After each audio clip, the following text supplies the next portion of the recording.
Hey there, welcome back to the channel. Today we've got an interesting problem to tackle. Picture this. You're in a directory with 3 files, all of them with the incorrect file extension code.jp code. You try to use the Dir command to search for these files using different extensions like code *code and code *code, but to no avail. However, when you type code *code, suddenly the 3 files appear, even though the extension doesn't match. What's going on here? Let's dive into this quirky problem. Now, onto the solution. It turns out that on most Windows systems, files have an MS-DOS 8.3 style name in addition to their real name.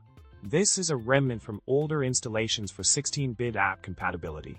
Because the extension is truncated to 3 characters, a file like codefoo.jpg code will have an 8.3 name of codefo.jp code, which allows it to be accessed by that name as well. You can use code or xcode to see the 8.3 name associated with each file. Additionally, codectl 8.3 name code is the command that controls the generation of these 8.3 names, although newer Windows versions tend to disable it by default. In summary, the mysterious behavior of the Dir command can be explained by the presence of 8.3 style names for files on Windows systems. Sometimes a simple search for code *code can reveal files with extensions like code.jp code. Thanks to this quirky naming convention. Well, that's all for today's video. Make sure to subscribe, like the video, and leave a comment below. Until next time, happy coding!